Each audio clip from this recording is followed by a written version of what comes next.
Hello and welcome back to Not Just Buildings. Now, you might be wondering, do I have the right podcast? What on earth is Not Just Buildings? Well, listener, I'm pleased to tell you that we have renamed Chamber Vibes to something that more accurately reflects the purpose of this podcast, which is to tell the stories of businesses, nonprofits, and institutions in the area of Bedford, Virginia, which we do by talking to the real local people working behind the scenes. Plus, the new name is pretty catchy, and it's inspired by longtime Chamber and board member Bill Moss, who always says that businesses aren't just buildings, they're people. Thank you, Bill, for your years of service to our chamber and business community. We appreciate you. Anyway, thanks so much for sticking with us as we grow, and if you're new to the podcast, we're glad to have you join us as we kick off 2026. Now, for our official introduction, welcome to Not Just Buildings, where we interview the local people behind businesses, nonprofits, and institutions in the area of Bedford, Virginia. My name is Foster Garrett, and I am the Director of Marketing and Events for the Bedford Area Chamber of Commerce, which is a membership organization whose mission is to serve as a catalyst for local business success, a convener of regional leadership, and a champion for a vibrant and resilient economy. However, before we get to the interview, I would like to highlight some of our upcoming programming and events. We offer a little bit of everything for everyone, so I encourage you to stick around to learn more about what's next. But if you want to just jump straight to today's interview, no worries. You can find all of our programming on bedfordareachamber.com, and I'll drop our phone number at the end of this episode, so make sure to listen all the way through. Thank you so much to everybody that came to our spring job fair last week. It is crazy to think about all the people that came out for that event. We had around 200 job seekers that joined us for the day, and around 30 different businesses came from all around the region to recruit and talk to people. And hopefully you all had productive conversations and there will be some new jobs filled because of this. If you actually get a position as a result of this, or if you made a new connection and it's worked out, sometimes we hear about different partnerships that come about as a result of this event. Please let us know. We'd love to hear from you about your experience. We actually had 62 different job seekers fill out our survey this time. This is the very first time we've ever done a survey at the event for job seekers specifically. And it was really interesting to find out about the different types of industries they were interested in, the different types of positions, how they heard about the event, where they were coming from. I think around 55% came from Lynchburg and 30% came from Bedford County. So really interesting information. You can learn more about the results of that event on our website. We did a write-up. So thank you again to everybody that participated. We hope that this served you well. And we will be back for our fall job fair on August 28th. So if you're hiring then and you weren't a part of this event, we'd love to have you join us. It really is one of my favorite Bedford Chamber events, and we just see so much come out of it. So keep an eye out for more information about that. This week, we actually have 2 different ribbon cuttings coming up. We will be at Eurofins CRL today for their ribbon cutting, for their grand opening celebration. There'll be food trucks and prizes, so please come on out for that. And then this Saturday, we will be at Beals for their grand reopening. That is going to be around 11:30. They do open at 12, so if you're not able to come till they open, that's okay. But come greet the new owners. We're excited for both of those celebrations and to welcome them to our community officially. We also have 2 events in May. I'll quickly go over them because May is right around the corner, which is crazy. This year is going by so very fast.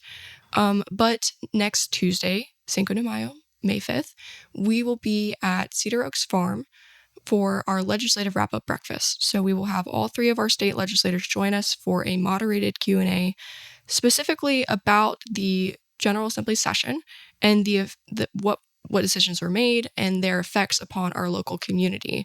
So if you have a question that you would like to submit, please do so today or reach out to me before the event. It may or may not be selected, but we will still present them to our legislators privately if not.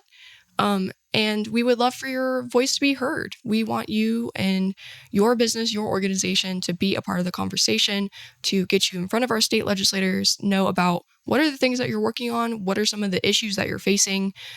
We would love for you to submit a question, but also be there. So every Bedford Chamber organization, you get 1 free ticket to this event, and you can purchase more, but we want to make this accessible. We want you to be able to advocate for yourself and get to know our legislators and who are the people that are representing us in Richmond.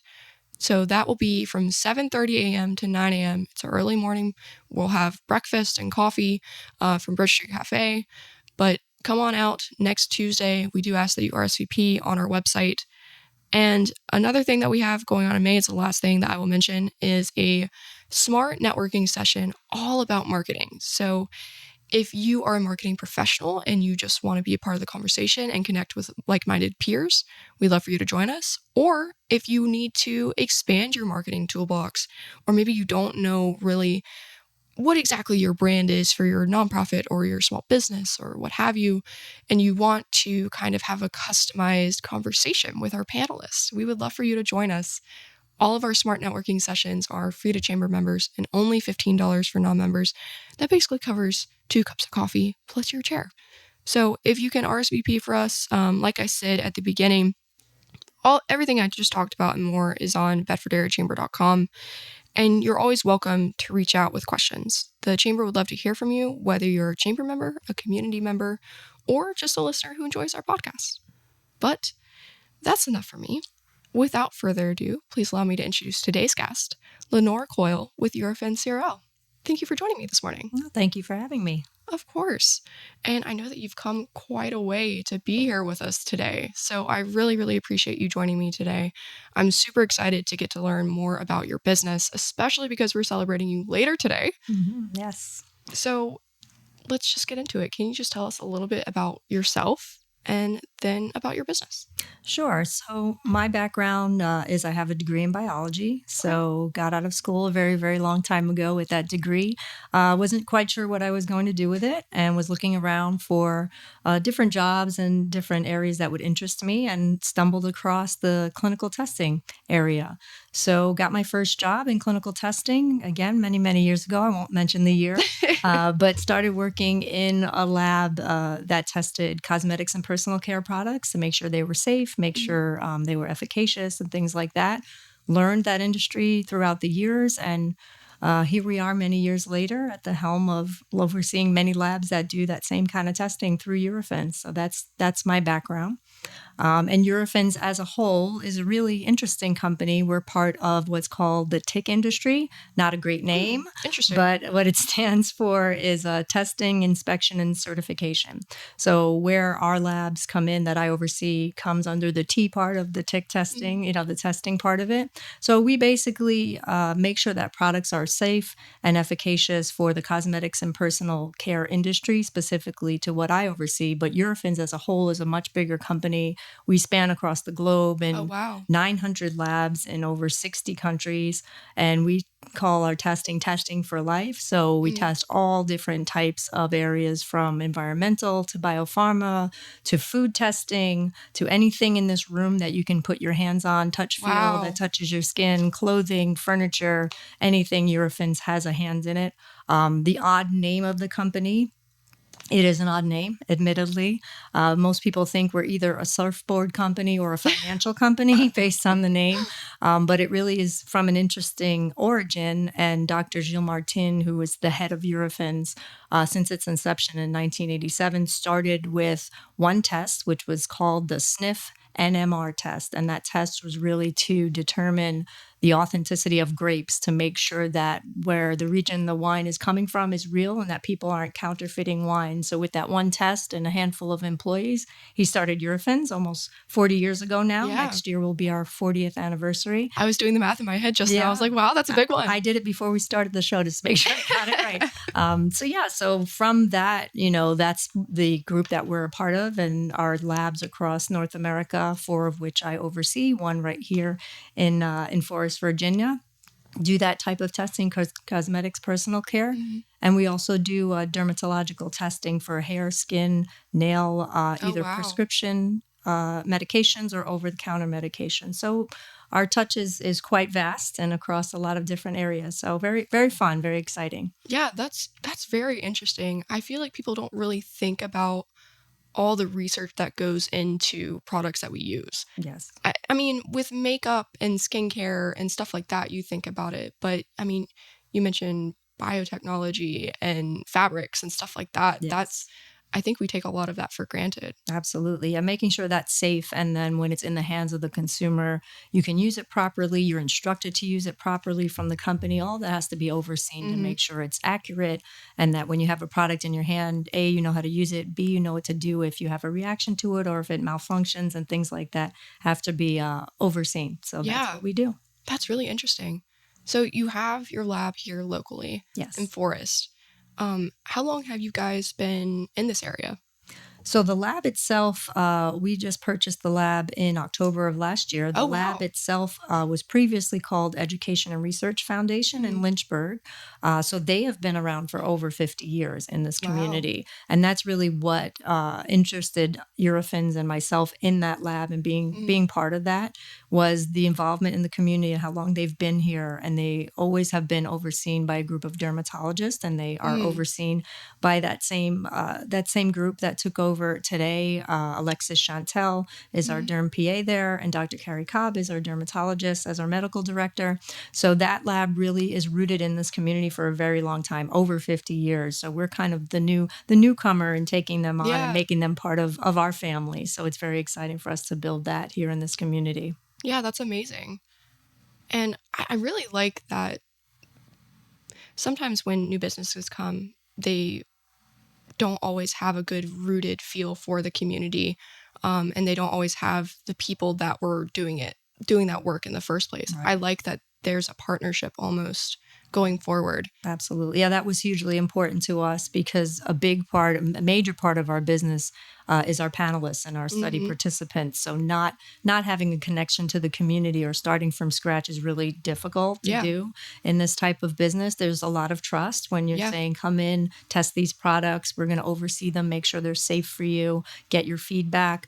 There's a lot of trust that comes with that. And that's important to have that community commitment and that involvement. And the people who work at that laboratory in Forest have lived in this community their whole lives too. They're not people coming in from other states, other regions, so they know the people, they know the area. So that's really important to us to keep that going forward and to keep building that panelist database. Absolutely. I feel like there's a lot of ethics that go into your work. Yes, absolutely. Yeah, it's a lot of trust in the medical professionals that are going to prescribe the right course of action, if something does happen during testing and we see a reaction. So there definitely is that medical accountability. Well, can you tell us a little bit about participating in clinical trials? Sure. Yeah. A lot of people, what we hate to hear is, oh, I never knew this existed, or I never knew you guys did that. So a lot of people don't know that clinical testing is available to them.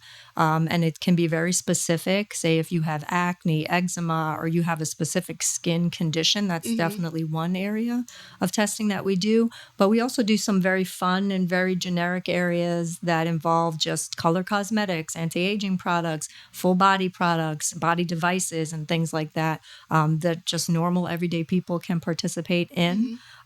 So a lot of our panelists and participants tend to use that money either for things that are very practical to pay their bills or help subsidize their income, but also use it for fun things like going on trips or buying something a little special and tucking away their money.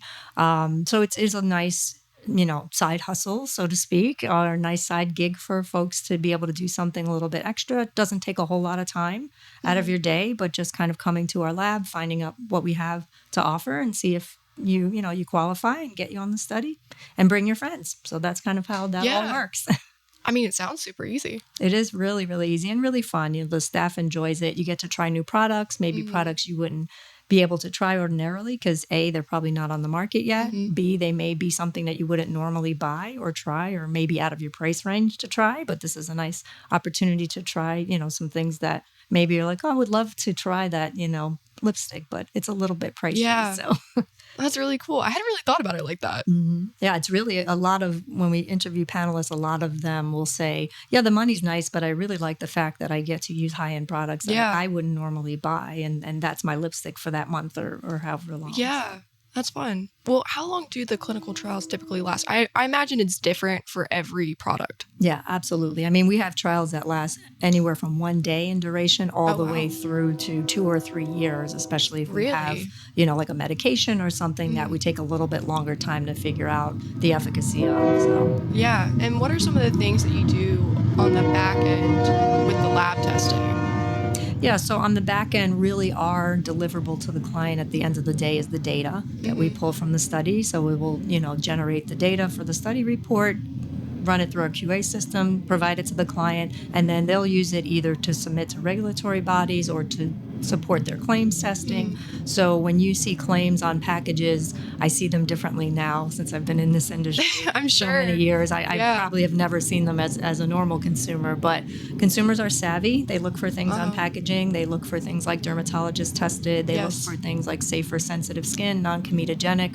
All those things have to be tested for. They're not just things that I'm going to say, I'm going to make this product and I'm going to call it non-comedogenic. So there's testing that backs that, and that's what we provide, that data, so the clients can put those kind of claims on the packages and be protected. If a regulatory body comes and said, well, I need you to demonstrate that this is non-comedogenic, they would hand over one of our reports and say, well, here's the report demonstrating that. That's really interesting. And you said something earlier about if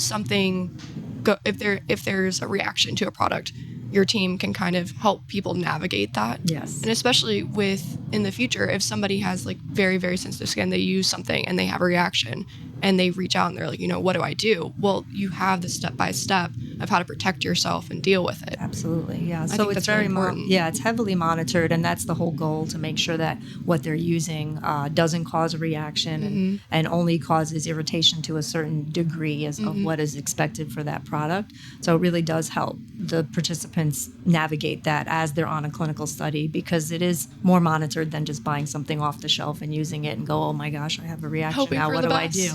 Yeah. So it is a nice way to structure that so that the participants know, like, it's a safe place. I'm a study participant. I'm being monitored, and if something does go wrong, I have a reaction, I know exactly who to call and to get in touch with to get that resolved.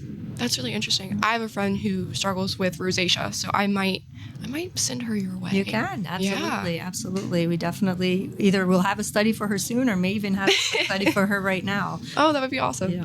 Well, I know that you've also said that medical professionals can get involved with your clinical testing. Absolutely. So we, in some of the pharmaceutical testing that we do look for subjects who have specific skin conditions and are struggling with certain things.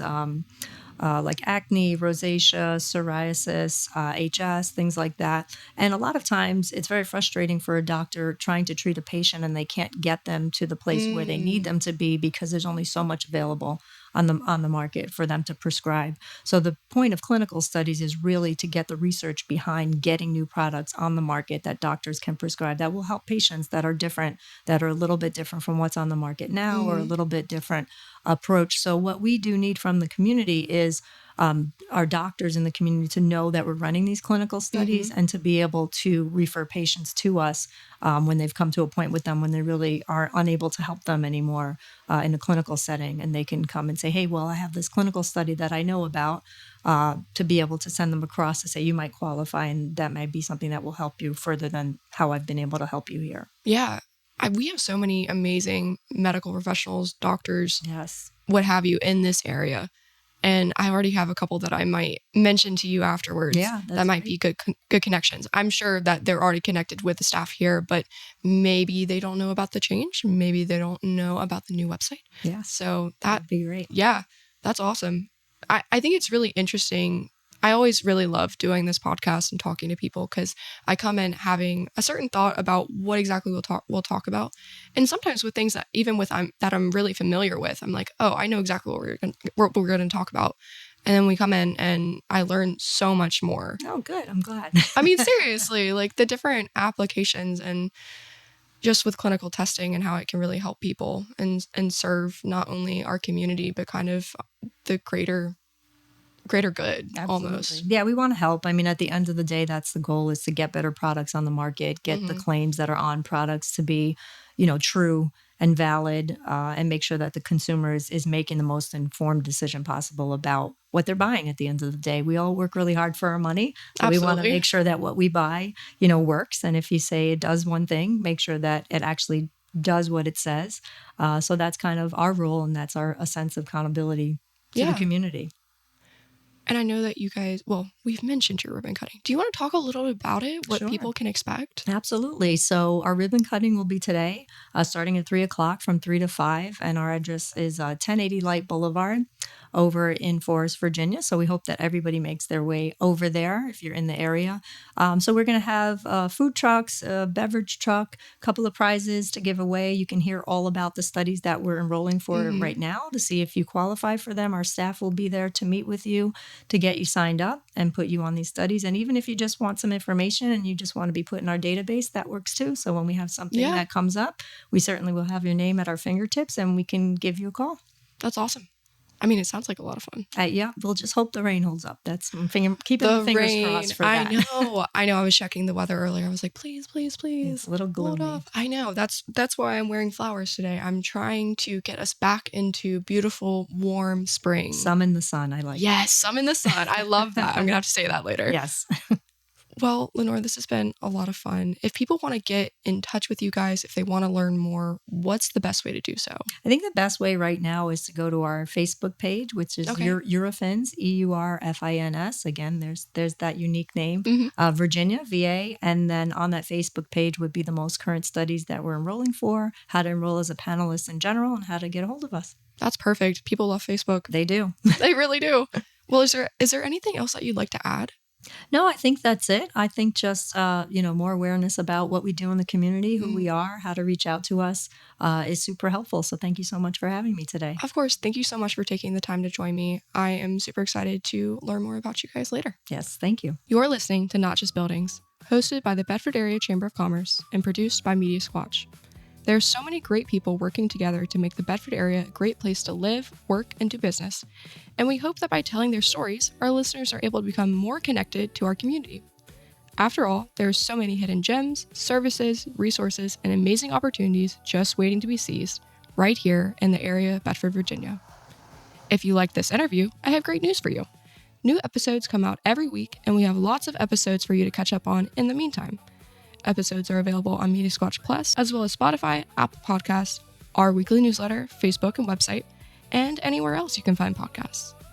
If you want to learn more about us at the Chamber, we encourage you to check out our website, bedfordareachamber.com, or give us a call at 540-586-9401. Thanks so much for listening, and keep an ear out for the next episode of Not Just Buildings.